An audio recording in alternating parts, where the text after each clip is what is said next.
जय गुरुदेव। परम पुरुष गुरुदेव जी, जय गुरुदेव नाम। अलख यगम की पार में स्वामी तुम्हें प्रणाम। कोटि कोटि करु वंदनाय रब खरब प्रणाम। चरण कमल बिसरू नहीं, जय गुरुदेव नाम। आप सभी प्रेमियों,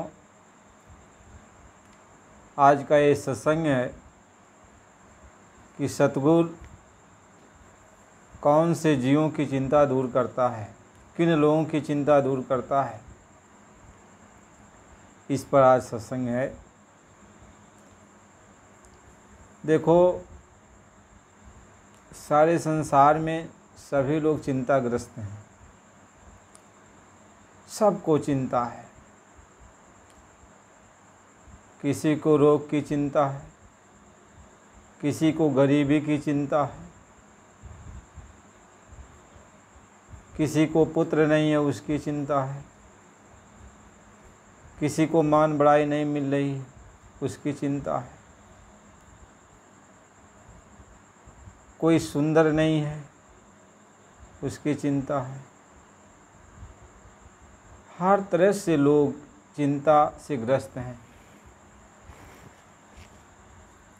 महल नहीं, महल बनाना चाहते हैं। महात्मा समझा रहे कि संसार में सब कोई चिंता से ग्रस्त हैं, और चिंता से जब कोई जीव खाली हो तब तो भगवान को याद करे। भगवान को कोई याद कैसे करेगा जब तक दुनिया की चिंता लगी है।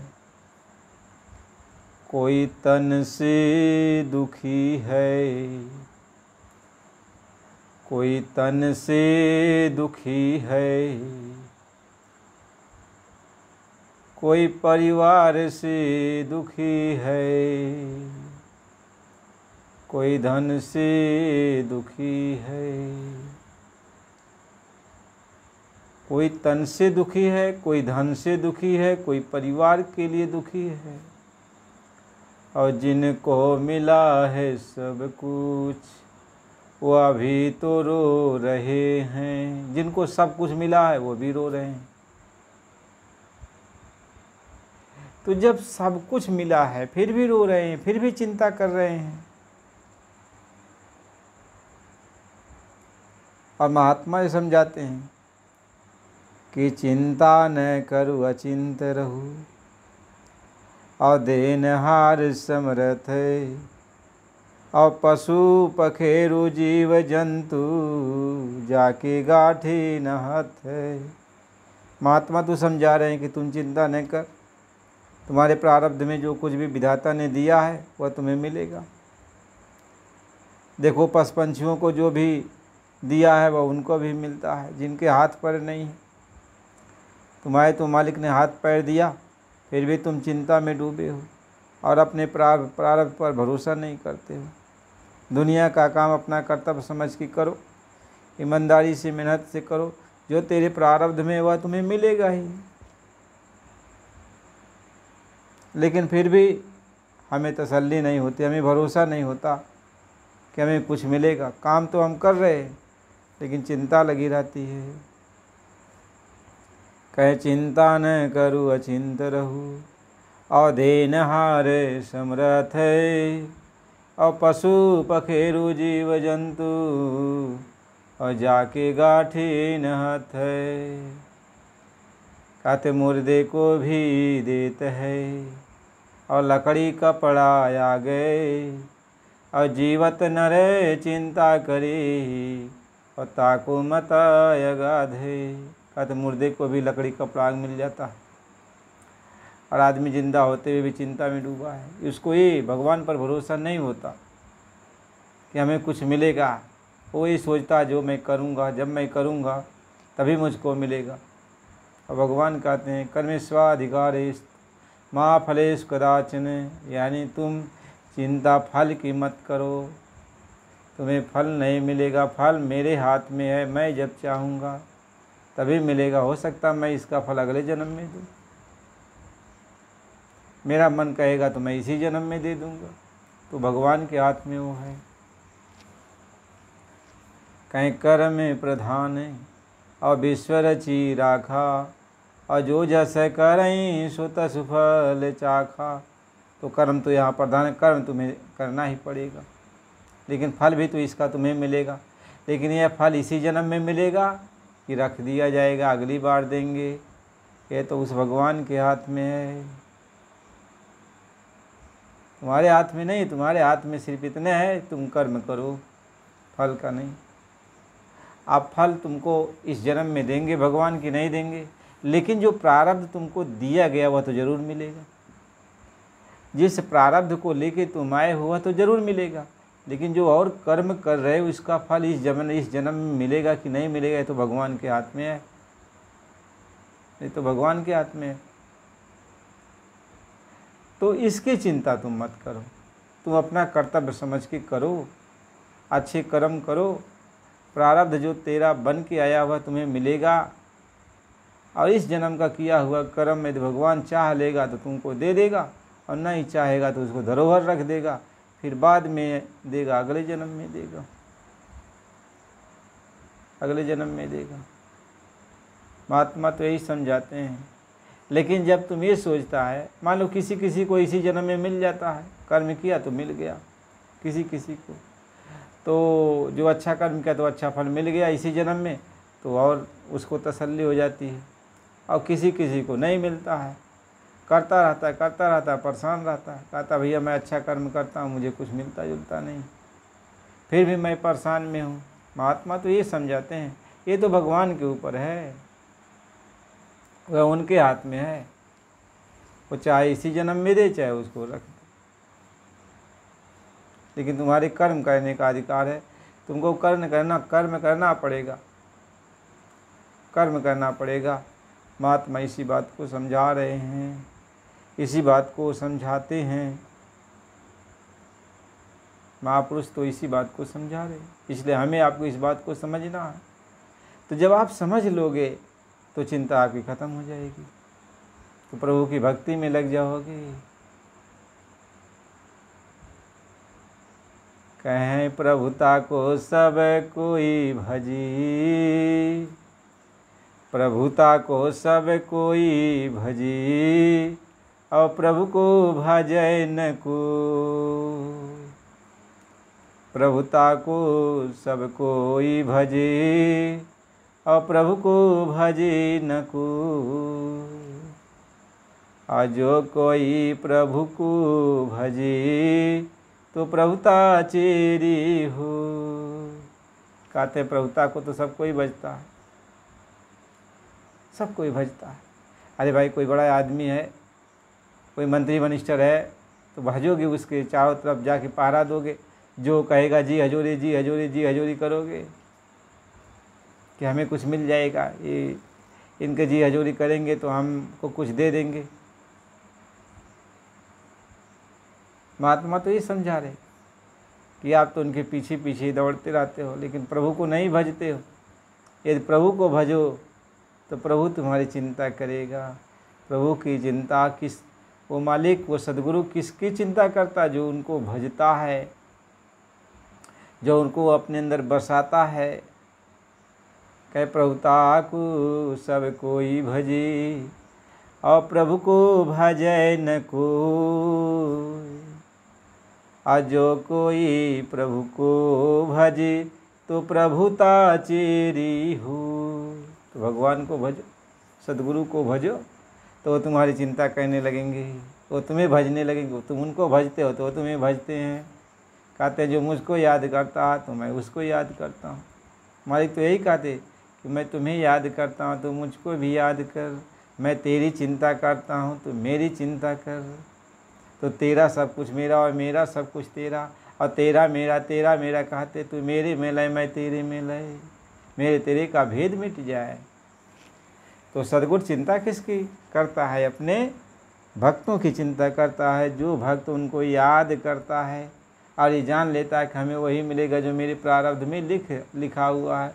अच्छे कर्म कर रहा हूँ, भगवान चाहेगा तो इस जन्म में देगा, नहीं चाहेगा तो नहीं देगा, उसकी चिंता नहीं करता, उसकी परवाह वो नहीं करता, मिलेगा कि नहीं मिलेगा। कहें राखू परवाह एक कि राखू परवाह एक तू निज नाम की, अभी न निज नाम कोई नहीं साथी।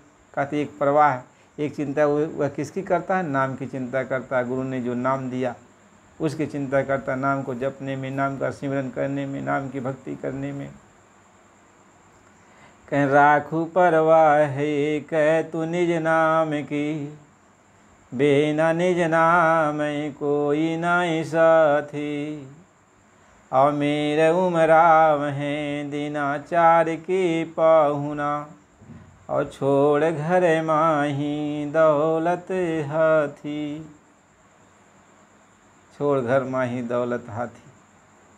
महात्मा इसी बात को समझाते, इसी बात को समझाते। अब वो जो है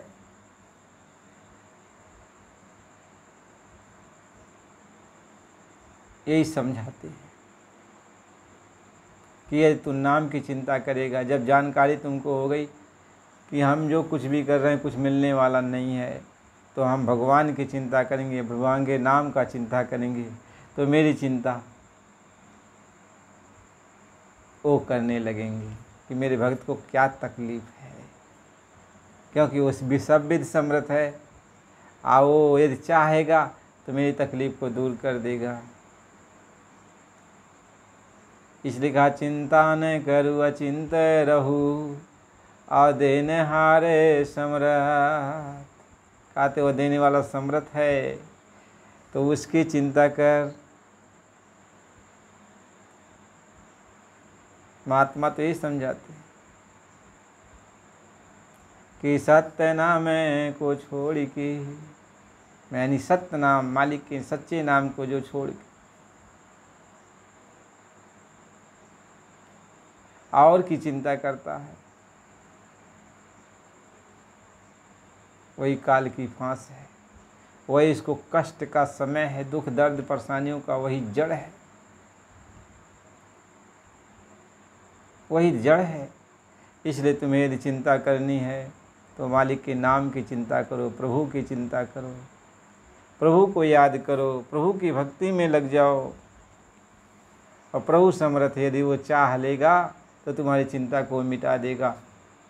और जो तुम अच्छा कर्म कर रहे हो उसके हाथ में है, वह इसमें फल देगा कि नहीं फल देगा, लेकिन जो तुम्हारे प्रारब्ध में है वह तो तुमको मिलेगा ही।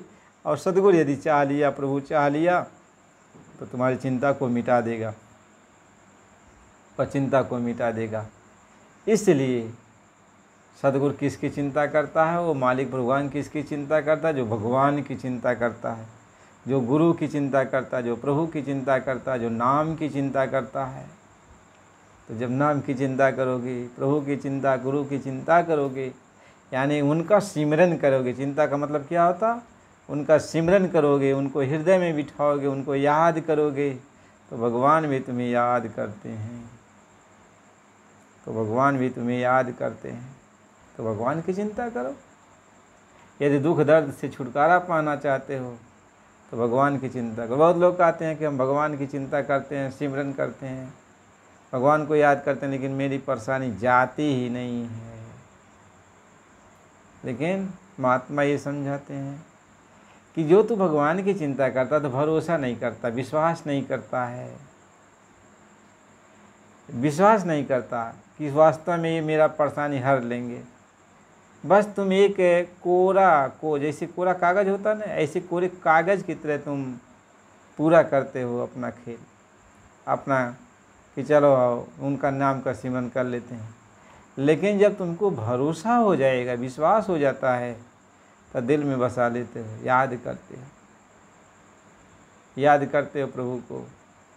जो प्रभु को दिल से याद करता तो सगरी चिंता गयो न साई, अपूरन गुरु मिले तुम्हें भाई। कैसा अगर चिंता खत्म हो गई, मुझे पूरा सद्गुरु मिल गया, मुझे पूरा मालिक मिल गया, मेरा प्रभु मिल गया, मेरी सारी चिंता खत्म हो गई। बस भरोसा, कहीं भरोसो चरण कमल का तोरे, कहीं भरोसा हो जाएगा गुरु पर। विश्वास, भरोसा का मतलब क्या होता है? विश्वास हो गया, ये मेरा कुल मालिक है और ये मेरी मदद करेगा और मेरे हर दुख दर्द परेशानियों को हर लेगा। जन्म मरण की पीड़ा को तो हर ही लेगा, यहाँ के भी पीड़ा को हर लेगा। वह यहाँ भी आपको सुख से रखेगा और आगे भी सुख से रखेगा। इसलिए तुम गुरु पर भरोसा करो, सद्गुरु पर भरोसा करो, प्रभु पर भरोसा करो। कि बिन हरि आए हेरे, बिना तुम हेर नहीं पाए लेकिन वो खुद चले आए, तुमसे मिल गए वो भगवान, वो प्रभु, वो सद्गुरु मिल गए और तुम्हें भक्ति का मार्ग बता दिया, नाम बता दिया और कहा अब तुम सिमरन करो, सिमरन करो, ख्याल करो, उसमें ख्याल लगाओ। भगवान तो यही समझाते। अब तो रात दिन उनका सिमरन करो। कह मेरा शरण विचारी की आता है जो जीव, उसे अभय वरदान मैं देता हूँ तत्काल, और को तो का कहे मारी सके ना काल। कहते मेरा शरण विचार के जो जीव आता है मैं उसे अभय कर देता हूँ। देखो भगवान ऐसे तो अभय हाथ रखते हैं कि अभय कर देते हैं। सभी भगवान को देखो, सभी सद्गुरुओं को देखो, ऐसे हाथ ऐसे कर देते हैं, अभय करते हैं कि अब तुम अभय हो जाओ, निर्भय हो जाओ, अब तुम मेरी शरण में आ गए। कहे मेरा शरण विचारी की आता है जो जीव, उसे अभय वरदान मैं देता हूँ तत्काल, औरों को तो का कही मार सके ना काल। कहते उसको मैं अभय कर देता हूँ। और दूसरा क्या? भरोसा कर लो, काल भी उसको नहीं मार सकता, काल भी उसको नहीं मार सकता। कह संत की शरण में लिखा नसीब को मेरी डाला, उनकी शरण में चले गए तो अब नसीब वसीब काम नहीं करेगा। अब तो गुरु जो चाहेगा, वो प्रभु जो चाहेगा वही होगा। तेरे नसीब में सब बुरा ही बुरा है, फिर भी गुरु चाह लिया कि नहीं अच्छा इसको रखना है तो अच्छा हो जाएगा, अच्छा हो जाएगा। बस तुम्हारी सारी बुराई अपने ऊपर सद्गुरु लेकर तुम्हारे अंदर अच्छाई भर देता है, अच्छाई भर देता है।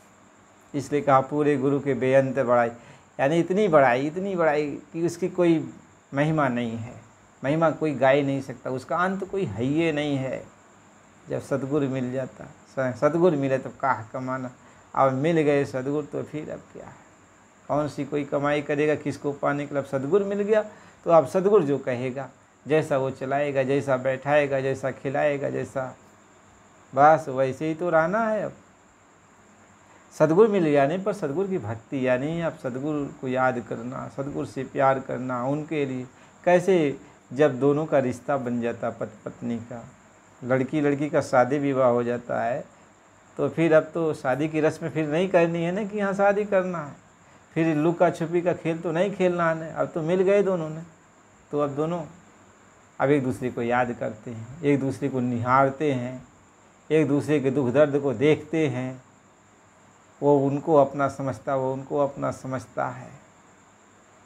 महात्मा तो यही तो है, जब गुरु और शिष्य का रिश्ता बन जाता है तो गुरु शिष्य को याद करता है और शिष्य गुरु को याद करता है। चलते उठते बैठते सोते जागते कोई समय वह विसारता नहीं है, हर समय मालिक को याद करता, मालिक भी हर समय अपने भक्त को याद करता। तो अपने जो समर्पण हो जाता है, एक दूसरे में एक दूसरा मिल जाता है, अपना समझ लेता है, उसी को मालिक याद करता है। तो गुरु अपने ही भक्तों को याद करते हैं, जो मालिक को याद करता है, जो सब कुछ तन मन सब अर्पण कर दिया। ये तन आपका, ये मन है आपका, ये सब कुछ, ये दौलत जो कुछ भी है सब आपकी। तो गुरु कहता है तो मेरा भी तो सब कुछ तेरा है बच्चा, तेरा सब कुछ मेरा है तो मेरा सब कुछ तेरा है। बस मैं तुझे याद करता तो मुझे याद कर।